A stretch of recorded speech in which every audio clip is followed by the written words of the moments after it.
계속해서 43강 감가상각의 기타 문제를 강의 한번 해보도록 하죠. 우리 초시생이거나 아직 그 세법, 특히나 감가상각에 자신이 없는 분들은 요 빈출유형 03의 감가상각의 기타 문제는 뭐 굳이 안 봐도 됩니다.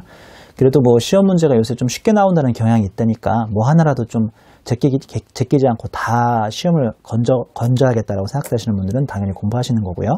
1번 네모의 감가상각 방법의 변경인데요.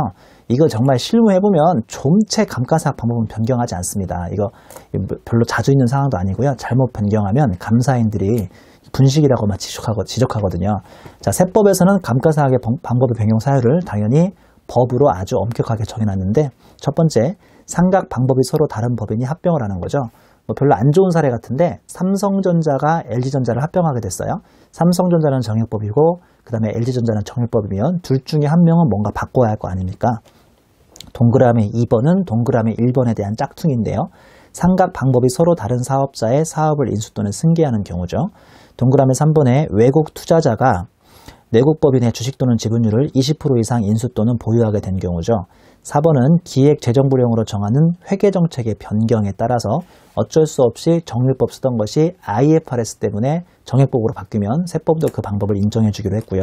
5번에 그 외에 해외시장의 경기변동 또는 경제적 여건의 변동으로 인해서 종전의 상각 방법을 변경할 필요가 있어도 인정이 됩니다.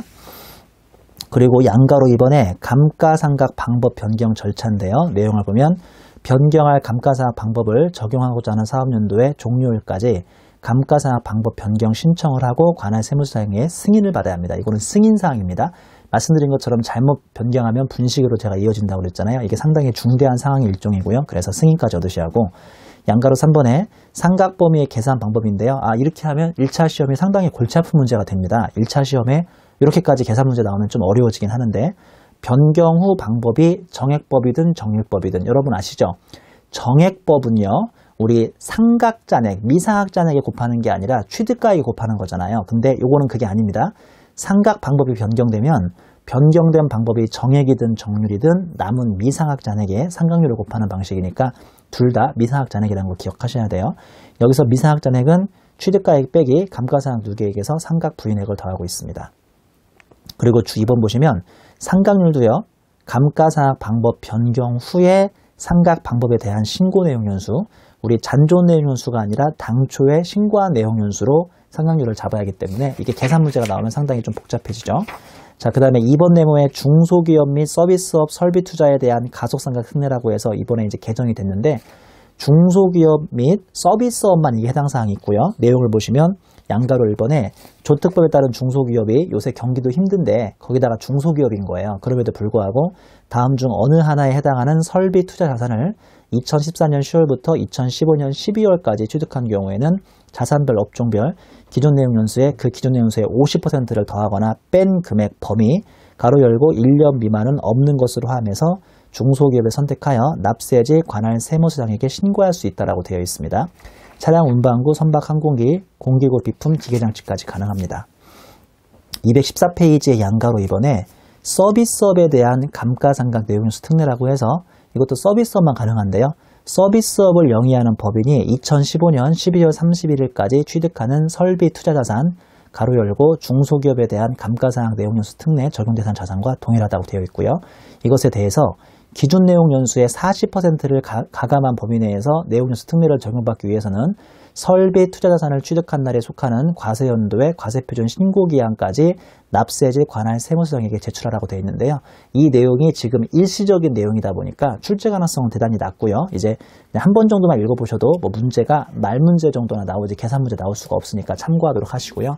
3번 내용 보시면 감가상각 의제라고 해서 이것도 이제 신고 조정에 해당이 되는데 과거에 1차 시험은 04년 정도에 한번 나왔고 최근에는 거의 출제가 안 되고 있고요. 이건 이제 2차 토픽이긴 합니다.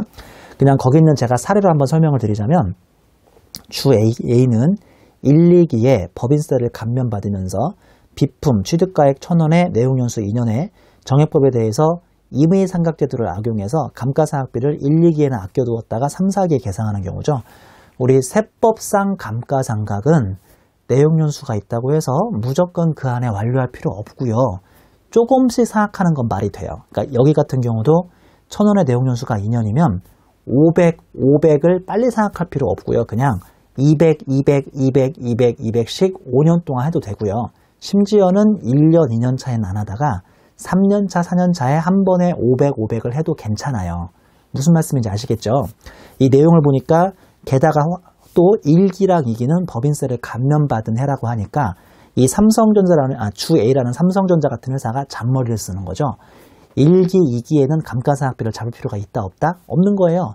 잡아봐야 법인세 감면되기 때문에 법인세를 낼 필요 없는 해에다가 그 해에다가 계속 비용을 잡으면 나만 바보가 되니까 3기, 4기에 즉 법인세 감면을 끝난 해에 그제서야 비용을 잡으려고 지금 잔머리를 쓰고 있는 거죠. 무슨 말씀인지 아시겠죠?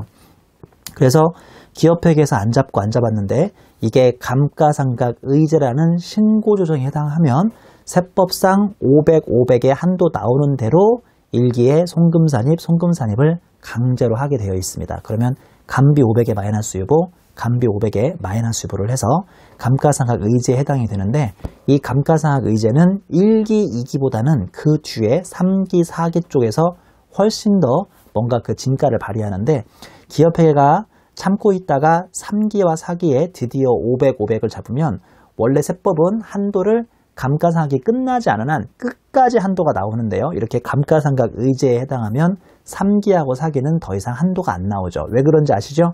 신고 조정으로 강제로 1기와 2기에 무조건 500, 500을 세법이 한 걸로 보기 때문에 더 이상 3기와 4기는 이제 한도가 전혀 안 나와서 손불 500에 손불 500을 받게 되는 거죠. 이거는 근데 1차 토픽은 아닌 것 같으니까 간단하게만 정리하세요. 양가로 1번의 의의도 있고요. 양가로 1번의 효과도 있으니까 한 번씩 확인해 보시고요. 옆 페이지의 4번 네모에 KIFRS 적용 기업의 감가상각비 신고조정 특례인데요. 요거 역시 1차 토픽으로 계산 문제가 나오기는 대단히 어려운 토픽이니까 제가 말 문제 위주로만 한번 정리를 해드릴게요. 우리 그래프가 참 좋은데 죄송합니다. 그래프에 있는 것처럼 2010년도와 2011년도를 비교합니다. 왜 제가 하필이면 2010년도와 11년도를 비교하냐면 실제로 우리나라에서 2011년 1월 1일자에 IFRS가 들어왔기 때문이고요. 2010년만 해도 이 회사가 아마 내용연수를 10년을 잡아가지고 1,500에 취득한 자산을 10년 동안 150원씩 계속 감가상각을 하고 있었는데 2011년 1월 1일자로 내용연수를 15년으로 현실화시킨 거예요. IFRS의 특징은 모든 것을 시가평가하거나 현실화를 시켜야 하거든요. 그래서 기존 내용연수 10년이던 것을 내용연수 15년으로 이렇게 늘려준 거죠. 그러니까 감가상각비가 1,500에 10년 나누던 것을 이제 1,500에 15년 나누니까 감가상각비가 150이 아니라 100으로 줄어버렸습니다. 이거 기업회계에서는 150씩 상각하던 것을 100만 상각하면 실적이 좋아지거든요. 당기순이익이 올라간다고요. 왜냐하면 비용이 조금 잡히니까. 근데 세법에서는 비용이나 송금이 크면 클수록 좋으니까 갑자기 야 이거 괜히 바꿨나 보다. 우리 2010년처럼 150 할 걸 이제 2011년에 100밖에 안 나오네. 50을 더 받으면 안 될까라고 지금 세법이 고민하는 거죠. 거기 음영 박스 보시면 이때 세법상 추가 송금 산입을 50을 더 할 수 있도록 KIFRS 적용 기업의 감가상각비 신고조정 특례라는 게 있습니다. 밑에 보면 계산 문제까지 나오는데요. 계산의 박스는 좀 힘들더라도 양가로 1번의 의의와 양가로 2번의 요건까지는 좀 한번 기억해 볼게요. 의의 보시면 IFRS 도입으로 인해서 실무에서 일반적으로 내용연수를 증가시키거나 말씀드렸죠. 10년 150씩 하던 걸 15년 100으로 해서 내용연수를 증가시켜요. 또는 정률법에서 정액법으로 변경해요.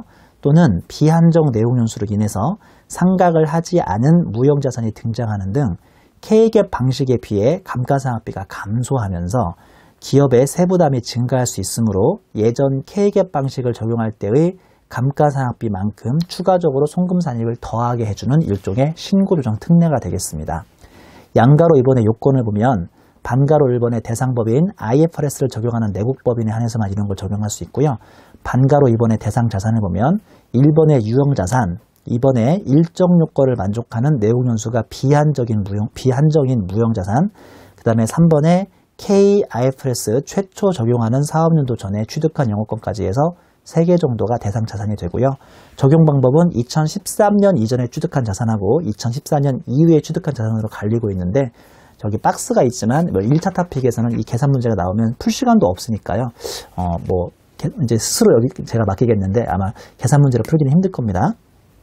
다음 페이지 보시면 5번 네모에 자산 감액분, 즉 마이너스 유보에 대한 감가상각비 계산이 있습니다. 이거 제가 5절 아마 제 기억에 접대비에서 그 비중고 기억나시죠? 비중고, 이거 비중이 높아요 뭐 이런 말 하지 않았나요? 비중고에서 이런 문제가 나왔던 걸로 기억이 나는데 5번 네모는 약간 어려운 감가상각비 문제에서는 1차에서는 충분히 나올 수 있는 토픽이니까 한번 정리해 볼게요. 양가로 1번의 의의를 보시면 고가양수 등으로 인해서 기업회계의 취득가액보다 마이너스 유보만큼 세법상 취득가액을 감액시켜 놓은 거죠. 말 그대로 자산 감액분입니다. 이런 경우 기업회계의 감가상각비에 비해서 세법상 감가상각비 한도액이 줄어드는 경우라고 해서 제가 예전에 공부할 때 이게 하도 어려워서 헛방의 법칙이라고 제가 한번 지원해 봤는데요. 이게 무슨 말씀이냐? 양가로 2번 계산 보시면 혹시나 이런 자산 감액분 문제가 잘 안 풀리더라 그러면 제가 이걸 추천해 드리는데요. 차라리 반가로 1번의 제목을 일단 외워버리세요. 자산 감액분 직분이라는 거 먼저 합니다. 그리고 반가로 1번에 그 다음에 감가상각비를 조정하게 되는데요. 자산 감액분 직분은 회사 계산 감가상각비 곱하기 취득가액, 이게 정률법 문제라면 미상학자액분의 마이너스 유보, 이게 헛방인 거죠. 마이너스 유보를 깎아내셔야 하고요. 이걸 반영해서 반가로 2번에 감가상각비를 조정하는데 1번 회사 계산액은 회사 계산 감비 빼기 자산 감액분 직부인을 하고 있고요. 동그라미 2번에 삼각범위액은 정액법을 가정한다면 취득가액에서 이만큼 마이너스 유보를 깎아내고 곱하기 상각률을 곱하고 있습니다. 그 예를 보시는 게 쉬울 것 같은데요. 예를 들어서 단기 초에 특수관계인인 대주주로부터 건물 시가 1000짜리를 1200에 고가양수한 거예요. 그러면 마이너스 유보로 200을 깎아내야죠. 무슨 말씀인지 아시죠? 그리고 10년 정액법으로 생각하고 있습니다. 자, 제 말 좀 잘 들어보세요. 이 케이스에서 기업회계는 1200으로 보고 10년씩 120을 생각할 텐데 세법은 이미 200을 깎아냈으니까 1000으로 보고 앞으로 10년 동안 100을 생각해야 하는 거예요.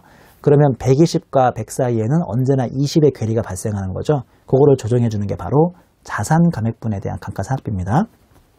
자, 반가로 1번 자산 감액분 직분부터 해볼게요. 야, 너 지금 120으로 생각하고 있다며? 네. 너 1200으로 알고 있다며? 네. 너 그중에 200은 있지도 않는 건데? 이렇게 해서 이제 200을 계속적으로 부인해 가면요. 20의 손불이 나오죠. 20의 손불. 요거는 20 손불이 나와서 손불을 감비 20을 하는 겁니다. 이거 앞으로 10년 동안 생각하면서 10번 나올 거 아닙니까?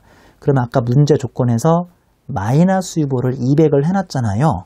여러분 아시겠지만 마이너스 유보나 플러스 유보는 언제 반대조정으로 사라지죠? 삼각할 때나 양도할 때 사라지는데 바로 이게 앞으로 생각할 때마다 계속 20이 손불 이렇게 10번을 하면 마이너스 200에 유보했던 게 플러스 200으로 언젠가는 사라지게 되는 거죠. 이해하셨죠? 반가로 이번에 감가상각비 조정이라고 해서 동그라미 1번 회사 계상액은 아까 120 잡았다고 했지만 이 20이 직부인 되니까요. 결국은 100 잡는 거고 한도도 1200의 10분의 1이 아니라 그 중에서 200은 빠지니까 1000의 10분의 1에서 100이 되는 겁니다. 세무조정은 없고요. 6번 네모는 제가 금방 구두로 설명드리지 않았나요? 삼각부인에게 송금추인 유형이라고 해서 양도의 경우는 유보 곱하기 양도 비율만큼 계속 이 양도하면서 반대조정, 요거는 상각하면서 반대조정이긴 한데요. 양도하면서 반대조정을 하는 거고 양가로 이번에 법률에 의한 평가증은 미니멈 평가이익과 유보 금액 중에 작은 만큼 송금 산입을 하는데 저는 이 양가로 이번은 항상 공식을 보지 말라고 하거든요. 이 공식 보면 더 어려우니까 바로 옆 페이지에 사례 하나 볼게요. 이 회사의 장부가액은 100이에요. 근데 여기에 세법상 유보가 30이 있으면 기업회계는 100으로 알고 있는데 세법은 얼마로 알고 있는 거예요? 유보가 있으니까 130으로 알고 있다는 뜻이거든요. 자, 근데 요거를 법률에 따라서 평가를 150까지 올린 거죠. 자, 왼쪽 세로 보니까 100에서 150까지 올렸으니까 기업회계 평가액은 50이 나옵니다만 세법에서는 기존의 유보가 30이 있으니까요. 130에서 150으로 올리기 때문에 세법에서는 20만 평가액이 있어야 돼요. 기업회계는 왜 50이나 잡았니? 우리는 20만 잡아야 하는데 그래서 입금불산입에 30을 합니다. 또는 우리 기존에 있던 유보 30이 이번 평가를 통해서 반대 조정으로 마이너스 유보로 30이 사라진다고 생각해도 과언이 아니죠. 어떤 방식으로 공부해도 괜찮으니까 그냥 기존에 있던 30을 마이너스 30으로 없애버리기만 하시면 됩니다. 7번 네모의 종속회사의 감가상각비 신고전 특례는 이건 확실히 1차형은 아닌 것 같으니까 뭐 정말 궁금하신 분들 한번 보세요. 근데 아마 1차 토픽으로 문제 풀만한 시간이 안 나올 겁니다. 자, 우리 13번. 지금부터는 좀 특수 문제니까요. 조금 어려운 것들이 있어서 제가 13번하고 14번만 풀어보고 뒤에는 여러분들이 시간 있으면 풀어보세요. 13번 문제는 이 정도는 풀 줄 아셔야 합니다. 이거는 자산 감액분에 대한 감가상각비 문제니까 이 정도는 충분히 출제 가능성이 있습니다. 주금강은 5기 사업년도 초부터 신제품 개발을 시작하여 동년 10월 1일에 제품 개발을 완료했으며 나중에 삼각하라고 하면 12분의 3 하셔야 돼요. 10월부터니까. 동일자로 신제품 판매를 시작하였다. 주금강은 신제품 개발 기간에 지출한 8천만 원이 기업회계 기준상 무형자산인 개발비에 해당하여 개발비 계장으로 일단 자산 잡았죠. 이 중에는 신제품 개발 부서의 책임자로서 2번인 갑의 상여금 한도 초과액이 500만 원이 포함되어 있다. 그러면 안 되죠. 세법에서는 이 한도 초과는 적법한 숫자로 볼 수가 없으니까 결국은 8천만 원짜리가 아니라 7,500만 원짜리로 이 개발비는 잡혀야겠습니다. 그리고 주금강은 개발비 상각기간을 5년으로 신고했으며 경과 월수에 따라서 올해는 400만 원을 개발비 상각 계정으로 당해연도의 손익계산서에 계상하였다. 개발비 관련해서 5기에 행해야 할 세무조정을 하라고 되어 있습니다. 자, 일단은 이거부터 할까? 1단계. 야, 너 손불 아냐? 손불에 한도 초과 500만 원에 소득 처분은 아마 상여 아닐까요? 그 사람 지금 임원인가? 주주는 아니죠? 그리고 동시에 8천만 원까지 개발비에 잡힌 것 중에 500만 원은 법적으로 적법하지 않은 금액이니까 개발비를 송금산입의 개발비 요거를 500만 원만큼 마이너스 수입으로 깎아냅니다. 자, 요게 중요하죠. 요거를 소위 우리가 자산 감액분이라고 부릅니다. 또 좀 간만에 와봐라. 자산 감액분. 자산 감액됐어요. 자, 요것 때문에 이제 2단계의 자산 감액분이 발생을 하는 거죠.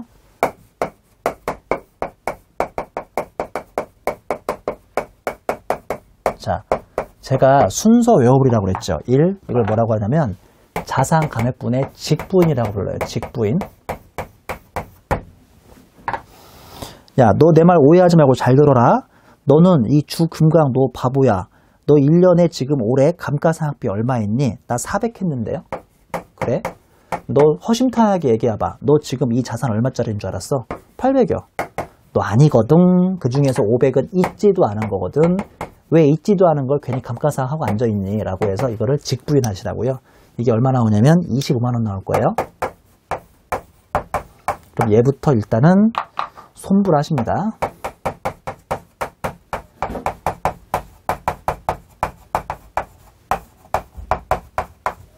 소득처분은 유보겠죠. 쪼고의 반대조정이죠. 요거 앞으로 계속 반대조정으로 이렇게 해나갈 거예요. 자, 그 다음에 이제 2번은 직부인까지 감안한 감가상각비 계산을 하시면 됩니다. 자, 1번. 일단은 회사 계상. 회사는 지금 400만 원을 잡고 있다고 했는데 25만 원은 이미 직부인 됐으니까 375만 원만 잡는 셈입니다. 이해하셨죠? 자, 그 다음에 2번에 보시면 한도 좀 구해볼까요? 야, 너 얼마짜리로 알고 있니? 나 8천짜리로 알고 있는데요? 아니야, 너 직부인 된 거 있잖아. 750만 원. 웬 750만 원? 500만 원 직부인 된 거 있잖아. 500만 원. 그거에 곱하기 5분의 1 하고 곱하기 올해만큼은 12분의 3을 하자. 이렇게 하면 한도 얼마 나오냐면요. 요것도 375만 원 나오네요. 그래서 여기에서는 별도로 세무조정은 없습니다.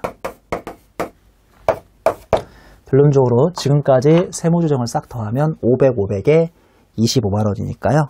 정답은 3번 되겠습니다. 자, 이번에는 14번 문제 갑니다. 주 이름에 기계와 관련된 거래 내역과 회계 처리는 다음과 같다. 다음과 기계의 기준 내용 연수는 5년이고요. 5기의 감가상각비 회계 변경에 대하여 올바르게 세무조정한다면 필요한 가산조정과 차감조정의 순차에는 얼마인가? CPA 2005년 기출문제네요. 내가 이런 말 하기 민망하지만 2차 유예까지 싹 다 떨어지고 다시 1차를 받던 해가 2005년이죠. 요때 이제 1차 붙고 그 해에 2차까지 동차라기보다는 3차죠. 3차. 별로 좋은 단어 아닌데요. 3차로 합격했습니다. 제가 이때 1차를 붙어서 하는 얘기는 아닌데요. 기출문제들을 보면 05년 문제들이 상당히 수준이 높다는 거. 이거 분위기 왜 이러시죠? 상당히 수준 높은 문제죠. 이 문제는요. 자, 양가로 1번 2014년 1월 1일에 기계를 1억에 취득했는데 삼각방법은 일단은 정률법으로 신고했습니다. 그리고 양가로 2번에 2014년에 0.45을 곱했나봐요. 4,510만 원을 일단 감가상각했고요. 양가로 3번에 뭐야 이거? 정액법으로 변경 신청하여 승인을 얻었답니다. 그랬더니만 4,510만 원을 했으면 안 되고요. 정액법은 2천만 원만 했으면 되니까 오히려 2,510만 원을 줄이더랍니다. 줄이더래요. 이거 신기한 문제네.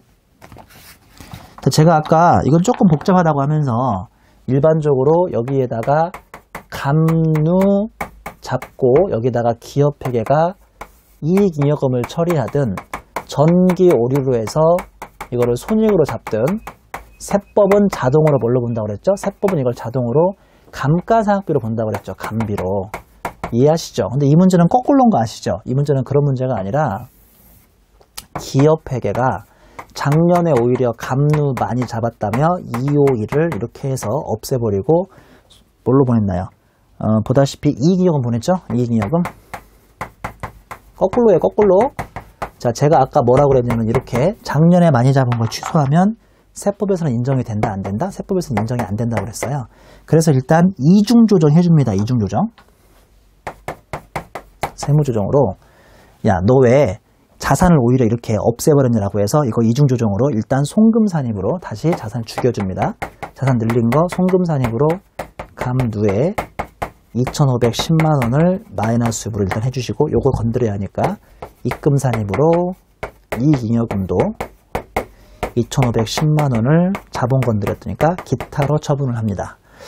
근데 문제는 가산조정과 차감조정의 순차에 거라고 했으니까 여기서는 그냥 0이죠. 아직까지는 정답에 미치는 효과는 없고요.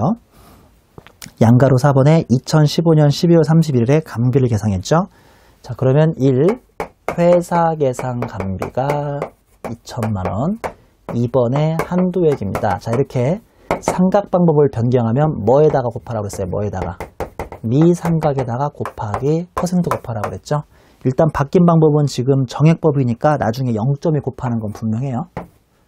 0.2 곱하는 건 분명하고, 자, 미상학잔액 좀 구해볼까요? 미상학잔액 1,000만 원.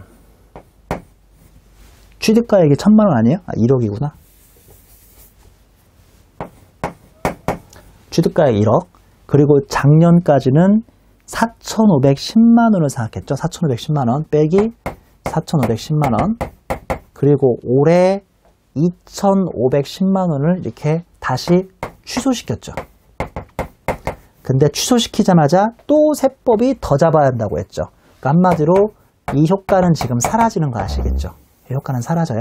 결론적으로 미상학잔액은 그냥 2억에서 4,510만 원 뺀 5,490만 원이 됩니다. 이해하셨죠? 이건 사라진다고요? 플러스 마이너스 사라지니까 이 한도가 얼마 나오냐면 10980이 나오네요. 요거하고 2천만 원하고 비교하니까 3번의 세무조정은 송금불산입에 감가상각비에 902만 원의 유보가 나오겠습니다. 그러면 정답은 2번이네요. 시사원 문제는 2번으로 끝나고요. 여기까지 해서 감비 문제를 풀고요. 또 잠깐만 쉬었다가 퇴직급여 충당을 강의를 계속 진행하겠습니다. 수고하셨습니다.